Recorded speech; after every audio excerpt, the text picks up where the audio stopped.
네. 오늘의 주제는 원래 저희가 항상 하기 전에 이제 주제를 먼저 일주일 전에 얘기를 하고 그냥 일주일 정도 그냥 고민만 정도만 하고 얘기를 하는데 오늘은 갑작스럽게 그냥 딱 제가 주제를 던져 보려고 합니다.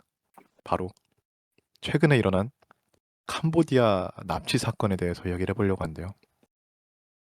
먼저 이거에 대해서 모르는 사람들을 위해서 쪼끔 설명을 하자면은 뉴스에 뭐 많이 요즘 나오고 있는데 그 고수익 알바를 보장해 주겠다 하고 한국인들을 저 캄보디아를 데려가서 거기서 뭐 강제 노역을 시키는 거죠.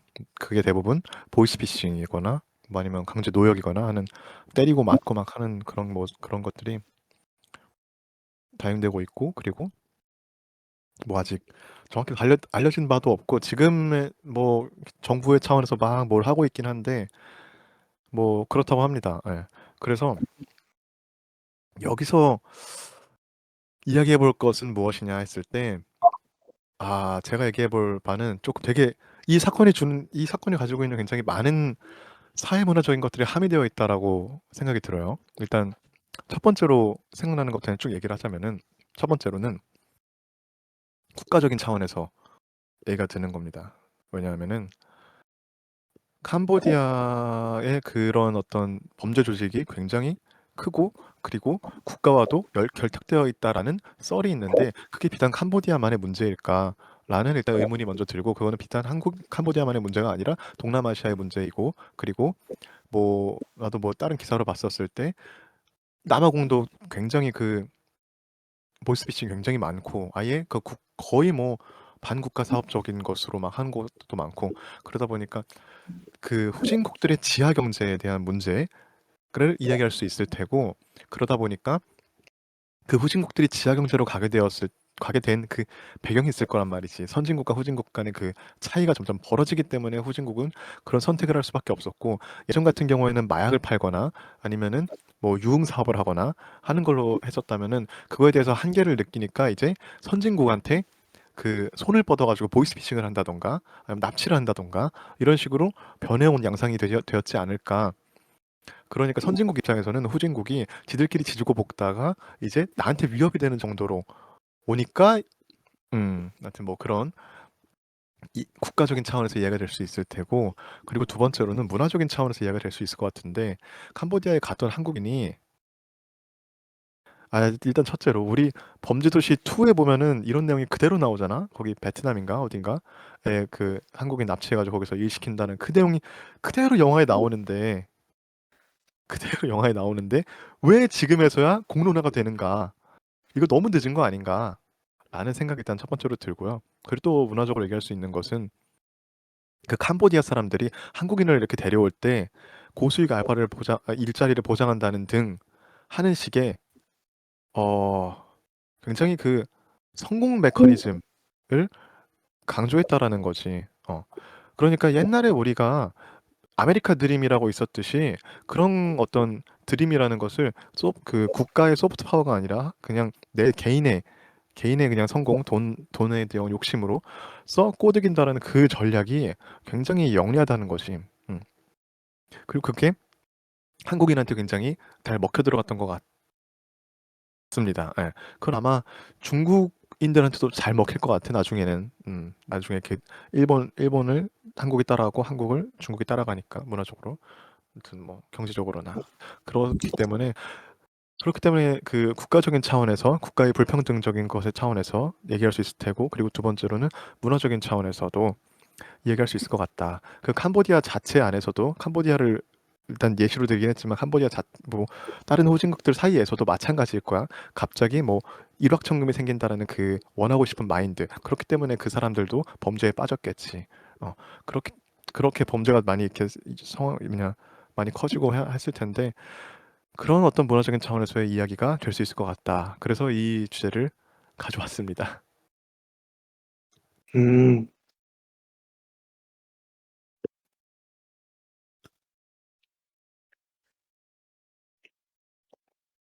일단 저는 방금 그 이야기들 다 처음 들었기 때문에 그 생각할 시간이 좀 필요하겠네요. 근데 사실 이게 아까 얘기했던 것처럼 5년 전부터 그런 일들이 굉장히 많이 발생하고 있었고 우리가 어떻게 보면은 이게 개인의 문제로 봤었단 말이에요. 어떻게 개인이 그냥 가서 잠깐 사기당하고 우리나라에서 뭐 우리나라 사람들이 가서 명품 사기당한 정도로 생각했었는데 이게 생각보다 더 심각한 문제가 있었다는 거죠. 중국의 그 상업회 같은 그 단체들과 연관돼 있다는 얘기도 있고 심지어는 그 캄보디아 같은 국가는 이미 범죄 조직이랑 정부 조직이랑 간에 이 뇌물로 통하는 이 협력 관계가 너무 심해져 있기 때문에 우리나라에서 이거를 캄보디아 정부에게 요청을 해도 이게 실제로는 제대로 수사가 이루어지지 않는 문제가 굉장히 많이 있었다는 거죠. 근데 이게 아까 얘기했던 것처럼 캄보디아만의 문제는 아니에요. 중국 어떤 유명한 배우가 예전에 태국에 가서 거기 있는 깽닭에 납치당해서 겨우겨우 탈출했던 사건도 있었고 태국뿐만 아니라 저 어디냐 베트남에서도 있었고 동남아에서 굉장히 많은 갱들이 우리나라나 아니면 좀 선진국에 있는 국가들의 국민들을 납치해서 그 몸값을 요구하고 그리고 그 사람들에게 뭐 보이스피싱이라든가 몽캠피싱이라든가 인신매매 같은 다양한 범죄로서 이용을 한다고 얘기를 들었어요. 그래서 이 사건에 대해서 우리가 좀 더 다뤄야 될 필요가 있는데 어쨌든 전 여기서 포커스 맞춰야 될 건 그 부분인 것 같아요. 5년 전부터 그러니까 5년 전에도 이런 사건들이 조금씩 발생하고 있었는데 왜 이제서야 집중이 되는 것인가? 그리고 왜 이제서야 문제의식을 가진 것인가? 그래서 집중을 해서 한번 얘기해 보면 좋겠다. 아마 오늘 대화 내용의 포인트가 아닐까 싶습니다. 아, 너무 좋다. 너무 좋아. 왜 이제서야 주목을 받게 되었을까? 예전에는 성민이가 얘기했다시피 개인의 문제로서 그걸 돌렸는데 지금은 그렇지 않단 말이지. 왜 그럴까? 어, 왜 그럴까? 음, 왜 그럴까? 근데 저는 사실 그 이해가 안 되는 부분도 좀 있어요. 캄보디아가 사실상 우리나라보다 못 사는 나라잖아요. 근데 다른 나라에 월천 줄 테니까 오세요라고 하는 온라인 광고에 왜 속는 건지도 전 좀 궁금하거든요. 그 정도로 혹하는 무언가가 있어야 좀 갈 것 같은데 아무것도 모르는 나라에 아무것도 모르는 사람이 갑자기 1,000,000원 준다고 하면은 저 같으면 안 갈 것 같거든요. 근데 그 사람들은 왜 갔는지에 대해서 쪼끔은 생각을 해 봐야 될 것 같다는 생각이 좀 들었어요. 맞아. 정확해요. 정확해요. 정확해. 그 사람들이 왜 갔을까라고 생각을 한다면은 어느 정도 10분 이해가 되는 게 그런 거 있잖아. 나도 도피 유학을 생각하고 있고 어딘가로 그냥 떠나고 싶은 마음을 가지고 있는데 나뿐만 그런 건 아닌 거란 말이지. 한국 사람들 대부분이 어디론가 떠나고 싶다. 어디로 떠나가지고 잘 먹고 잘 살고 싶다는 생각을 가지고 있는 사람들이 있을 거란 말이야. 나를 모르는 데에서. 그러다 보니까 그 어떤 그런 식의 취업 알선은 좀 매력적으로 다가왔을 수도 있겠지. 그 문제는 그런 식으로 어디론가 떠나고 싶고 그 일확천금을 벌고 싶고 하는 마음을 일으키는 사회 구조가 있다라는 것이 아닐까. 예전 같은 경우에는 뭐 아메리카 드림을 이야기하면은 예전 같은 경우에는 저기를 가고 싶다, 미국을 가고 싶다였는데 지금 같은 경우에는 캄보디아에 가고 싶다가 아니야. 월천을 벌고 싶고 나를 모르고 싶다, 도망가고 싶다의 그 마음이 더 크단 말이야. 도망과 목표를 바라보고 가는 것의 차이가 있다는 것이지. 사실 그 사람들은 캄보디아가 아니었어도 베트남이었어도 태국이었어도 갔을 거란 말이죠. 그런 식의 어떤 이데올로기적인 그런 것은 우리 사회가 가지고 있는 문제였을 것이다. 그런 어떤 게 어떻게 나타났냐라고 한다면은 뭐 결국에는 계속 이렇게 결국 뭐 교조적으로 막 이어지는 것 같은데 뭐 남 비교하다 보니까 뭐 그런 거에 질리기도 하고 염세를 느끼기도 하고 하면서 도망치는 사람도 있을 테고 뭐 그렇겠죠. 뭐 경쟁심에서 비롯된 것은 아닐까라는 생각이 들기도 하고. 음. 그리고 다시 돌아가서 이전에 있었던 일이 왜 지금에서야 이렇게 공론화가 또 되고 막 할까라고 한다면은 너무나도 그 이유는 많이 있겠지. 복합적이겠지. 아까 얘기했던 이유도 있을 테고. 음, 내 생각에는 그 이게 조금 비약이 있을 수도 있어요. 그냥 내 추측입니다. 이것은 예. 이것은 잘 생각해 보면 옛날에는 우리 동남아에 대한 인식이 그렇게 나쁘지 않았단 말이죠. 관광 도시로 그냥 조금 못 살지만 가서 놀기는 좋은 도시로 알고 있었는데 점점 동남아가 위험하다라는 인식을 가지게 되는 것은 이거는 점점 이 국가 간의 분리가 이루어지고 있다. 지금 미국만 봐도 한국인 그 비자 문제로 감금하고 그러는데 미국 이미지도 나빠지고 있는 점점 국가 간의 그 신뢰가 무너지고 있는 지금 상황이라는 것 같단 말이죠. 그게 동남아가 그렇다는 것은 선진국이든 후진국이든 가리지 않고 국가 간의 어떤 연대가 끊어지고 있다라는 제 생각이 들어요. 그게 어떤 경제적인 차원이 아니라 하드파워적인 것이 아니라 소프트파워적인 사람들의 의식적인 차원에서 점점. 그래서 저는 이건 문제다. 저는 근데 그 생각도 좀 들었어요. 그 형이 얘기했던 것처럼 하드웨어적인 그 국가 간의 그 연결성은 떨어지고 있지만 개인 간의 연결은 조금씩 더 연결되고 있다는 생각이 들었거든요. 사실 캄보디아에 있는 어떤 사람이 그 한국에 있는 어떤 사람을 거기까지 불러오는 건 솔직히 말도 안 되는 일이라 생각을 해요, 저는. 이 하드웨어에 대한 힘 가지고는. 실제로 저희가 레거시 미디어라는 것들, 그다음에 저희가 SNS 같은 것들이 너무 발달하다 보니까 개인과 개인 간의 연결은 예전보다 더 넓어졌고, 사실 이건 뭔가 국가와 국가 간의 문제일 수도 있겠지만 어떤 악인과 어떤 시민 간의 싸움일 수도 있겠다라는 생각이 좀 들었어요. 그래서 사실은 그 갱단이라고 얘기하는 그 조직들 같은 경우는 진짜 누가 봐도 악인으로 정의할 수 있잖아요. 악인으로 정의하는 사람들이 SNS나 그 레거시 미디어나 어떻게 다양한 뭐 플랫폼들을 통해서 일반 시민들을 전 세계 시민으로서 얘기를 하는 겁니다. 세계 시민에 있는 사람들을 끌고 와서 자신들의 노예로 쓰거나 어떻게 보면은 그 개인의 정복 정쟁으로 저는 보였어요. 그 어떤 행동이라든 그런 것들이 그 남의 땅에 가서 실제로 정복 행동을 하지 않지만 그 사람들을 뺏어오고 그 사람들이 가지고 있는 재산을 뺏어오고 이게 노략질이랑 다를 게 없다는 거죠. 사실 범죄에 그 노출되고 있는 수가 저는 SNS가 더 발달하면 발달할수록 그리고 그 나라가 더 후진국이면 후진국일수록 그런 게 더 많이 이용될 거라 생각이 들어요. 그래서 저는 지금 우리나라에서는 어떤 외교적 압박이라든가 군사적 행동까지 생각을 하고 있다고 얘기를 하고 있는데 실제로 이게 어떻게 될지는 모르겠어요. 근데 어떻게 보면은 이게 실제로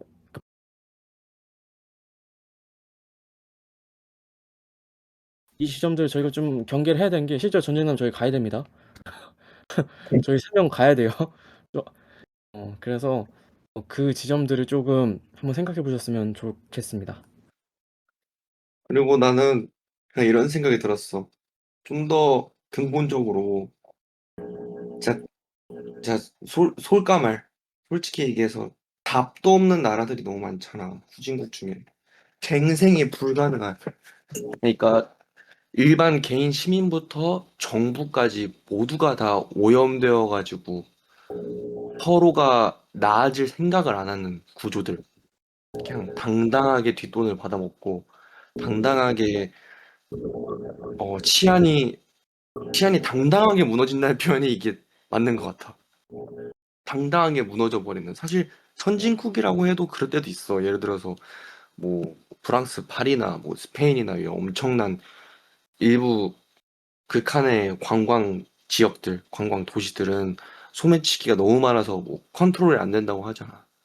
뭐 잡을 수 있는 방법도 없고 뭐 노력은 한다고 하지만 해결할 수 없는 부분들이 있잖아. 근데 선진국에서도 사람이 너무 몰리는 곳은 그렇게 통제가 안 되는데 후진국들 중에서 개발도상국들 중에서 진짜 하나부터 열까지 그 누구도 어떤 윤리의식이나 책임의식이 존재하지 않는 그 나라들은 어쩌다 그렇게 되었을까? 난 그런 생각이 들었어. 어쩌다 그렇게 되었을까? 나는 그런 것에 있어서 참 약간 좌파적인 견해를 가지고 있는데 그런 거 있잖아. 진짜 나도 알아. 나도 필리핀에 한번 가긴 했는데 이 사람들은 왜 이렇게 가난하게 살까? 왜 뒷돈 받는 게 당연한 거고 왜 국회의원이 자기네 나라 사람이 아니고 중국인이고 왜 그럴까? 라고 생각을 하면은 나는 좌파적인 생각입니다. 좌파적인 생각이야. 그 사람들 잘못이 아니다. 그 사람들은 그냥 잘 먹고 잘 살고 있는데 어느 날 갑자기 어? 저기 영국의 섬나라에서 산업혁명이 터지더니 막 이런 식으로 살래. 근대적으로 살래. 효율적으로 살래. 법들 만들어가지고 그 법대로 지키래. 우린 법 없이도 살았는데 그게 문제라고 봅니다, 저는. 음. 근데 어. 사실 동남아 국가들의 가장 큰 문제는 그거예요. 산업을 육성하지 않습니다. 그들 간의 카르텔이 굉장히 커요. 실제로 형이 갔었던 그 필리핀 같은 국가들 같은 경우에도 어떤 기업들이 새로운 걸 하지 않아요. 지금 뭐 IT 뭐 4차 산업혁명 그런 거 필요 없습니다. 그냥 자기들 그 사업권이 침해되지 않는 선에서의 사업의 발전만 하는 거예요. 그래서 필리핀이나 동남아 국가들의 그 외부 그 뭐냐 해외 기술 그 뭐냐 도입 기업들을 보면 굉장히 적어요. 있어봤자 한두 개? 많아봐야 뭐 두세 개 정도? 사실 어느 한 국가에서 어 그 정도의 선진국의 기업들이 들어오지 않는다는 건 그건 문제거든요. 실제로 그런 말이 있어요. 동남아에 있는 지도층과 기득권들은 그들이 가지지 못한 것을 아무도 가지지 못하게 한다. 그리고 자기가 가지고 있는 것을 그대로 유지만 하려고 한다. 그러니까 모두가 그냥 밑에 있는 사람 다 가난하게 계속 그 세팅을 해 놓는 거예요. 교육도 안 시키고 어떤 산업 기반도 안 만들어서 그들이 뭔가 부를 가지고 그 계급을 역전할 수 있는 무언가를 안 만든다는 거죠. 그래서 동남아에서 그 어떤 갱이나 이런 거에 많이 의존하게 되는 이유? 결국에 그 예전에 이탈리아 시칠리아 마피아랑 똑같은 이유예요. 그들은 뭔가 사업적이나 법적으로 이걸 해결할 수 있는 기반이 없고 당장 그냥 마피아나 갱다들 가서 이거 해결해 주세요 하면 그냥 주먹으로 당장 해결해 주거든요. 그래서 그 문제들이 지금 썩고 썩어 가지고 형이 얘기했던 그 선진국들이 만들어 놨던 포맷들도 있겠죠. 이 두 개들이 합쳐져서 그냥 국가가 아주 개판이 된 거라고 저는 생각을 하고요. 그래서 그런 것들이 이제 슬슬 대가를 치러야 되는데 아무 연관 없는 역사적으로 아무 연관 없는 우리나라가 지금 이게 하고 있는 게 정말 웃기는 거고 영국이 당했으면 차라리 '이거 벌 받는 거네.'라고 생각하겠지만 저희는 뭐 캄보디아랑 아무것도 없는데 사실 베트남이면 그나마 이해를 하겠지만 뭐 어쨌든 그런 게 아니, 아닌 그러니까 말이야. 저번 정치적인 발언이지만 저번 정권 때요. 김건희 여사가 캄보디아에 얼마나 많이 투자했어. 뭐 무슨 동경을 엮어가지고 얼마나 많이 투자를 했는데 이렇게 배신을 때려. 참나. 근데 나는 그러니까 나는 거기에 의문을 갖는 거야. 방금 성민이가 얘기한 거에. 거기에 그들만의 어떤 카르텔들이 자리를 꽉 잡고 있고, 그리고 거기서 안주하고 있고, 거기서 뭔가 변화, 4차 산업혁명이고 뭐고 그냥 걔네들은 그렇게 살고 있는 거잖아. 시칠리아의 마피아들처럼. 근데 한국도 한국이 막 전쟁이 끝나고 씨발 지금 캄보디아보다 더 못 살았잖아, 사실. 근데 한국은 그렇지 않았다고. 한국은 발전을 했고 그러다가 그 와중에 범죄와의 전쟁도 한번 치렀고 그다음에 요즘에 뭐 한국의 마약들이 많이 수요가 높아지고 있다 이렇게 얘기를 하지만 그래도 해외에 비해서 마약 굉장히 청정국이야 아직까지도 늘었다 해도 워낙 청정국이었기 때문에 그리고 치안이라던가 그런 거 굉장히 좋고 우리나라 화장실 돈도 안 내고 가 공중 화장실 요즘 좀 비밀번호가 많이 걸리고 있긴 하지만 근데 그러니까 한국은 아무튼 그걸 해결해내서 벗어났다고 근데 한국에는 왜 카르텔들이 자리를 잡지 않았는가? 물론 여러 가지 이유가 있지. 한국에는 옛날부터 전통적으로 어떤 집단주의라던가 전체주의적인 문화가 강하기 때문에 윤리 의식이 조금 더 투철했고 뭐 여러 가지 뭐 이런 식으로 뭐 이유들이 있겠지만 그래도 어떻게 저렇게까지 어 가난했던 나라에서 한국은 다른 어느 나라보다도 더 윤리 의식이 투철하고 잘 사는 나라가 됐고 그들은 왜 여전히 머물러 있냐는 거야. 그게 너무 신기하다는 거야. 좀 심지어 우리나라는 종교인도 별로 없어. 막 종교 국가도 아니야, 사실 우리나라 사실상. 그래서 종교적 윤리관을 뭐 가지고 있는 착한 사람들이 사는 나라도 아닌데 우리나라는 해냈다고. 그래서 이 부분이 참 신기한 거지, 나는. 여기에 대해서 내가 답변을 해줄 수 있는 게 있는 것 같아. 일단 첫 번째로는 우리나라도 카르텔이 있었습니다. 하나회라는 큰 카르텔이 있었죠. 그 카르텔은 김영삼 대통령이 깨트렸어요. 그 어떤 민주적인 그 힘으로서 그걸 깨트렸죠.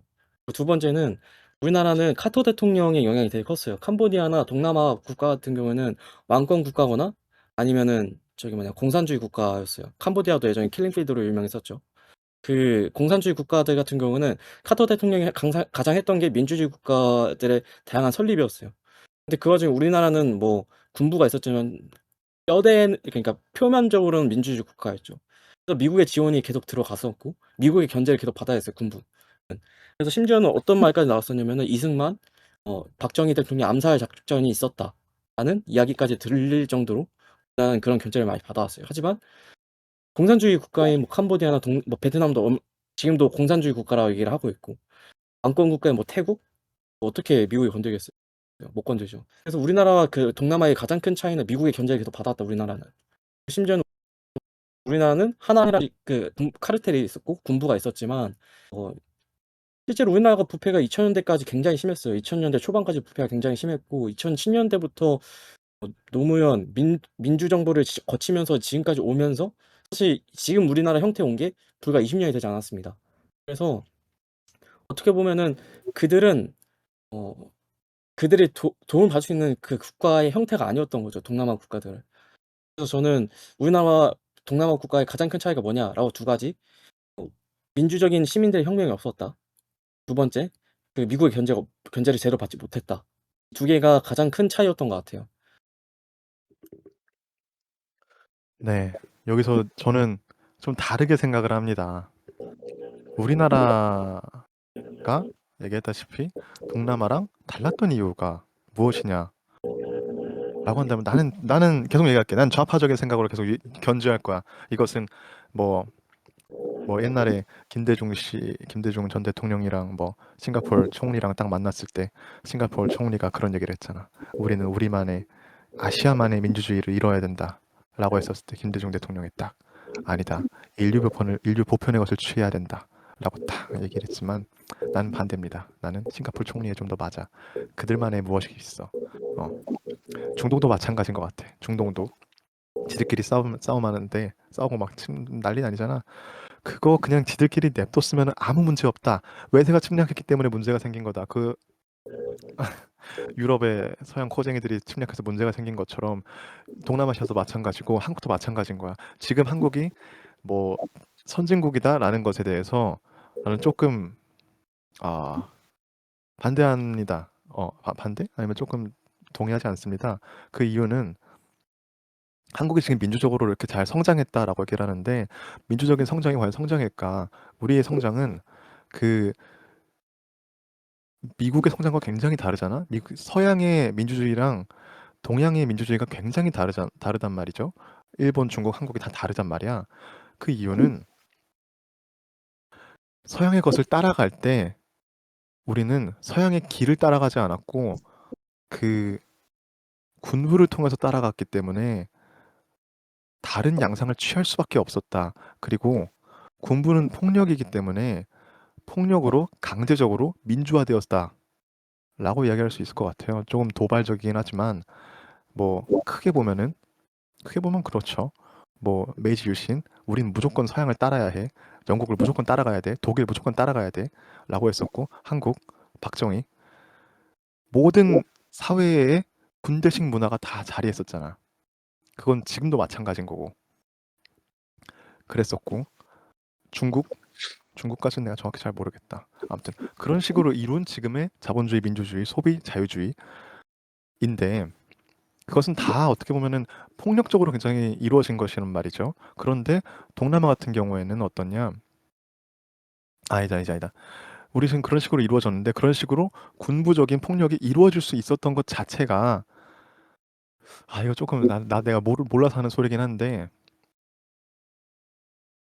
일본, 한국, 중국은 예전부터 중앙 집권화가 된 나라기 때문에 가능했다라고 봅니다.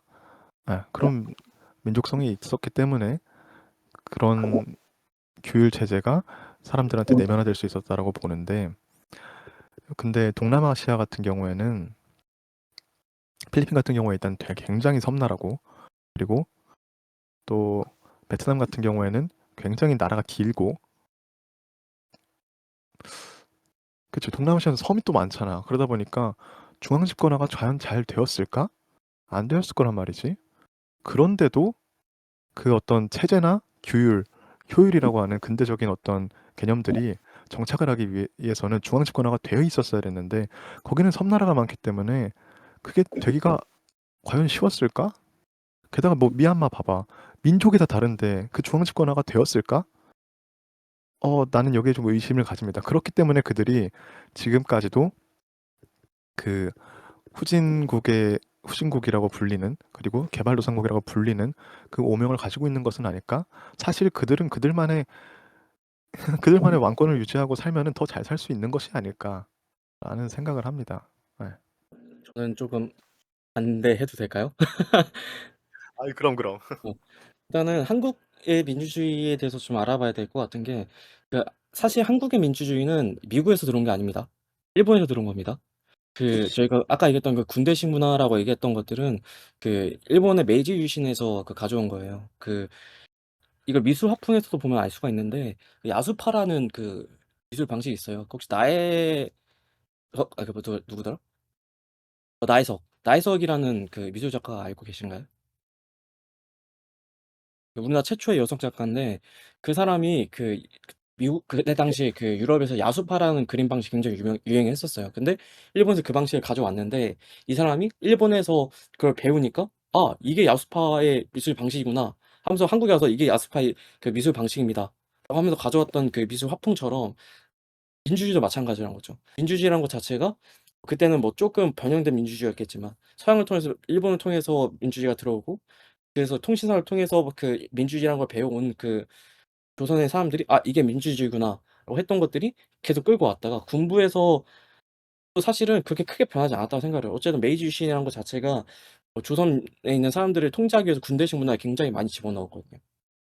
근데 사실은 저는 왕권 국가라고 하는 거는 전 굉장히 이상한 그 문화라고 생각을 해요. 왜냐고 하면은, 사실은 왕권 문화라는 거는 그 신 위에 인간이 있다. 그러니까 이 말의 뜻은 법 위에 인간이 있다라고 얘기를 하는 거거든요. 그게 과연 행복한 삶인가에 대해서 사실 저는 좀 의문인 거죠. 그들이 그렇게 사는 게 행복할 수도 있었겠다라고 얘기하는 것은, 그들이 진정한 행복을 진짜 자기가 생각하고 어떤 자유라고 느낄 수 있는 것을 알고 나서, 그럼에도 불구하고 그것이 더 좋다고 느낀다고 하면 좀 그게 행복이라 느낄 수 있겠지만, 그들이 결국에 선택한 거는 왕권이 아니라 공산주의 국가였고, 그 공산주의 국가에 실패해서 민주 국가가 들어섰다는 말이죠. 그래서 저는 조금은 이 카르텔이 만들어지고, 어떤 이들이 가난했던 이유가 단순히 뭐 그들이 이 뭐 민주주의 서양의 민주주의를 받아들여서가 아니라, 애초에 저희가 총균세라고 얘기하는 그 작품에 있는 것처럼, 그 책에서 말처럼 그 지형이 선진화되고 그다음에 산업화를 이루기 굉장히 어려운 지형이기 때문에 그랬다고 저는 생각을 해요. 그래서 그들의 잘못은 없지만, 그들이 사는 지형에서 어쩔 수 없는 그 경제적이나 문화적이나 그 산업적인 측면에서 약점이 드러날 수밖에 없기 때문에 그들이 성장하지 못했다라고 저는 생각을 합니다. 좋아요. 바로 그거야. 그들은 성장하지 못했어. 근데 성장을 해야 될까? 성장 안 하면 안 되냐? 이거지 내가 얘기하는 거는. 근데 성장을 안 하고 살 수 없냐 이거야. 저는 그건 좀 불가능하다고. 왜냐면 성장을 하지 않으면은, 저는 약간 후진국들이나 개발도상국들이 약간 선진국 하청업체처럼 느껴지거든요. 근데 그들이 성장하지 않으면 평생 하청업체처럼 살아야 돼요. 인도 카스 제도에서 맨날 빨래 널면서 살아야겠죠, 그 사람들은.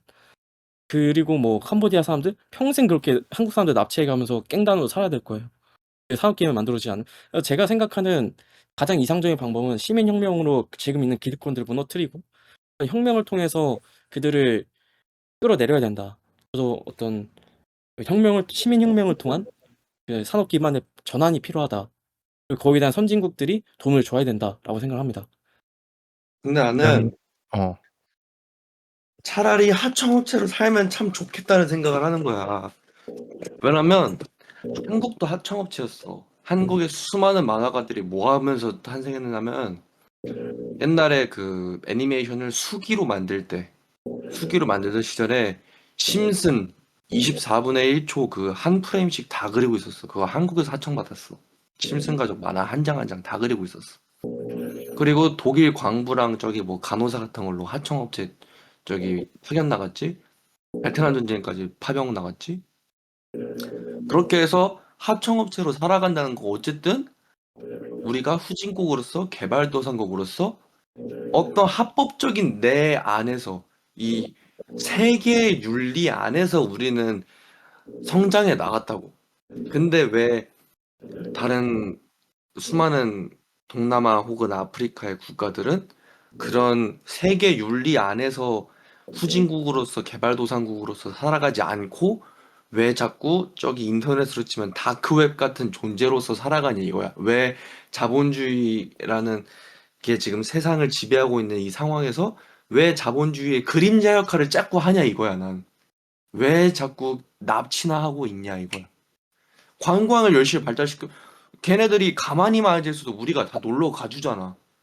관광이 좀 발달하면 관광이라는 굉장히 좋은 인컴을 가지고 있는데 인컴을 할 수 있는 방법을 가지고 있는데 걔네 왜 자꾸 그러고 있냐는 거야. 난 그게 신기해. 나는 좀 왜 그런지 너무 궁금해.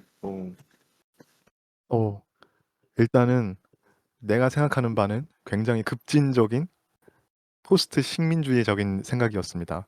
제국주의 그 이전으로 돌아가야 된다라는 것이었는데 성민이나 재성에게 한 바는 아주 현실적인 현재의 이야기인 것 같아. 그래서 어느 정도 굉장히 동의를 하고 있는 부분이고 재성이가 얘기하고 있는 왜 그들은 그렇게 살까라는 것에 대해서 이야기를 하자면은 나도 이거에 대해서는 정확히 공부를 안 했지만 굉장히 저명한 책이 하나 있죠. 사다리 걷어 차기. 들어보셨나? 몰라요. 맞습니다. 예, 사다리 걷어차기라고 그 장하준이라는 저기 영국의 경제학자가 한국계지만 한국인인가? 아무튼 근데 미국 영어 썼어. 책이 있는데 그 얘기하고 있는 바가 국제 사회에서 무역을 우리가 하면서 선진국들이 뭐 그냥 선진국들은 선진국대로 성장하고 그 자기가 올라왔던 그 사다리를 후진국이 못 올라오게 다리를 걷어 차버린다는 거야. 음, 그래서 그래서 이제 대표적으로 이제 예를 든 게 그런 거지. 예를 들어서 미국하고 필리핀이 거래를 한다고 쳐. 그러면은 필리핀은 뭐 미국한테 뭐를 주지? 뭐 줄 수 있는 게 뭐 물고기 아닌데? 다른 나라로 비교해야겠다. 뭐 베트남하고 뭐 미국하고 거래한다 쳐. 베트남은 미국한테 쌀을 주겠지. 그리고 미국은 베트남한테 뭐 아이폰을 주겠지. 근데 아이폰 2가 나왔어. 똑같이 거래할까? 똑같은 가격으로? 그렇지 않다는 거지. 근데 쌀은 쌀 2가 나올 수 있어? 그렇지 않잖아. 음, 어. 그래서 그 얘기하는 게 기술의 발전 속도의 차이가 곧 선진국과 후진국의 차이를 굉장히 많이 벌려놓는다. 라고 이야기를 하는 것이. 그래서 사다리 걷어차기인 거야. 선진국은 발달하는 대로 발달하는데 후진국은 발달하지 못하는 거지. 그래서 국제사회가 문제가 있다. 그래서 FTA를 굉장히 반대했었는데 그런 식으로도 이야기할 수 있을 테고 뭐 다른 식으로도 많이 이야기할 수 있겠죠. 뭐 제가 든 거는 하나입니다. 제가 아는 거 하나예요. 예. 그래서 그들이 그렇게 사는 걸 수도 있다. 그리고 뭐 또 얘기하자면은 그 그래서 FTA를 할 때는 농산물과 무기는 거래를 하지 않는 게 이제 원칙인데 뭐 아무튼 우리나라도 일제를 겪고 나서 한국에 있는 그 품종들을 대부분이 품종의 그 뭐라 하지 그 아무튼 거래권이라나 그걸 다 대부분 일본이 가지고 있잖아. 우리 지금 먹는 배추김치도 다 일본 거거든. 일본이 가지고 있는 품종이거든. 그래가지고 그런 식으로 계속해서 착취 구조가 일어나고 있기 때문에 어, 그렇기 때문에 그런 것은 아닌가. 구조적인 문제가 아닌가라는 생각이 듭니다. 사실 저도 좀 동일한 게 그 칼 막스도 얘기를 했잖아요. 우리가 그 공산혁명을 이루기 위해서는 그 미국에 있는 그 범 뭐 이렇게 변호사 제임스 씨와 캄보디아가 아니라 에티오피아에 있는 완마 씨가 커피를 서로 공유를 할 때 똑같은 노동의 가치를 가져야 된다. 하지만 이건 실제로 일어날 수 없는 일이죠. 어. 사실은 우리가 얘기하는 그 행복한 세상이란 것은 모두가 그 노동의 가치를 동일하게 매겨지거나 동일하게 어떤 가치가 매겨졌을 때 그때서야 우리가 생각하는 어떤 공산주의라든가 아니면은 이상향이라고 생각하는 어떤 이데아 세계를 만들 수 있겠죠. 하지만 불가능한 겁니다. 어쩔 수 없는 이 착시 구조를 만들어내고 있는데 사실은 어 사다리 걷어차기 하는 그 문제가 좀 굉장히 크다고 생각을 해요. 아까 얘기했듯이 캄보디아나 그 동남아 있는 국가들, 그 아프리카에 있는 국가들은 학생들을 제대로 교육시키지 않습니다. 청년들을 제대로 교육시키지 않아요. 그래서 그들이 당장 할 수 있는 건 마약을 팔거나 아니면 이용직을 하더라도 다른 나라에 가서 그 일을 해서 근근히 벌어주는 돈을 바치더라도 그 돈을 또 범죄주의에 가게 되는 거죠. 그래서 우리나라에서 가장 크게 제가 이승만 대통령을 좋아하진 않지만 이승만 대통령이 했던 일 중에 전 제일 잘했다고 생각하는 것은 학교를 많이 세웠다는 겁니다. 학생들에게 초등학교 때부터 교육을 시키고 그리고 작게라도 중학교, 고등학교 보내서 교육에서 할 수 있게 만들었던 거. 우리가 그들과 다를 수 있었던 점은 그나마 교육을 받았다는 것이고 그다음에 미국을 통해서 받은 교육에 대한 원조들이 실제로 효과가 냈다는 거죠. 민주주의가 무엇인가. 그 민주주의를 교육받았을 때 이 군부 독재나 그 이승만 독재 정권을 봤을 때 내가 배운 민주주의가 전혀 다르기 때문에 그들에게 저항할 수 있었고 우리가 그 시민혁명을 통해서 지금까지 와서 우리가 생각하는 그 민주주의라고 얘기하는 그 단계에 어느 정도 완전히 아니지만 어느 정도 도달을 했다는 것이죠. 그래서 저는 아까 얘기했던 것처럼 시민들이 교육을 하고 그리고 시민들이 교육받은 상태에서 어 시민혁명을 일으키지 않는 이상 이건 굉장히 불가능한 일이다. 그래서 캄보디아나 동남아에 있는 지식인들은 부끄러워할 줄 알아야 됩니다. 자기는 당장 자기 지인들이나 자기의 동료들, 자기 민족들이 그렇게 죽어가고 있고 무식하게 이용당하고 있는데 지식인으로서 아무런 죄책감을 느끼지 못하고 그들에게 의탁을 한다? 이건 굉장히 부끄러운 일입니다. 그래서 어떻게 보면은 사실 이거는 그들 시민들만의 문제뿐만 아니라 그들의 기득권들, 지식인들의 가장 큰 문제라고 저는 생각을 하고요. 지금 이렇게 사건들이 일어난 것들 그리고 어떻게 보면은 지금 방관하고 있는 선진국들, 그 나라를 그렇게 만든 선진국들 부끄러워할 줄 알아야 됩니다. 저는 여기에 대해서 굉장히 문제의식을 가져야 된다고 생각을 하고 있고 여기에 대해서 고쳐지지 않는 이론이 계속 반복될 거라고 저는 생각을 하고 있습니다. 굉장히 성민 씨는 나중에 그람시를 공부하면 좋을 것 같다는 생각이 아 많이 듭니다. 정말 좋아하는 이탈리아 이탈리아노. 이거 얘기하면 안 되나?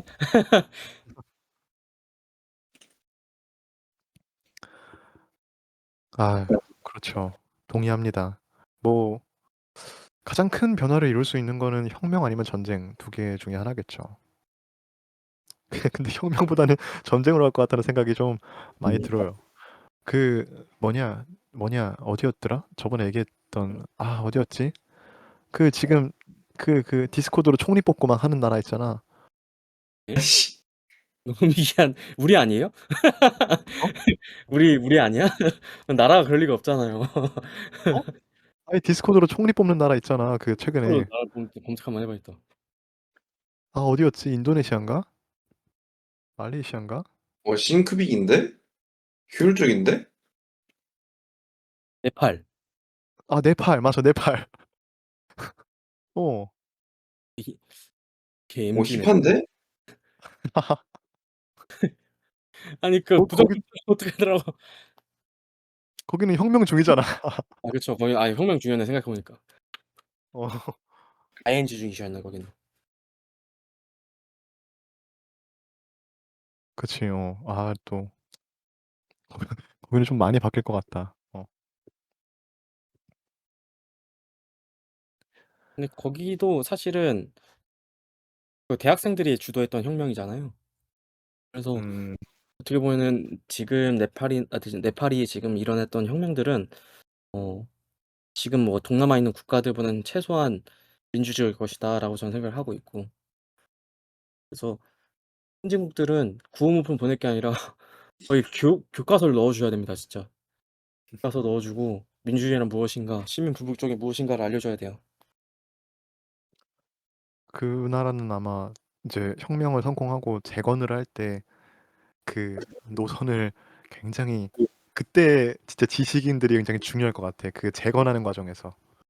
그때 중국이냐 어떤 문화적인 이데올로기를 만드는 헤게모니를 만드는 시점이 딱 그때일 것 같거든.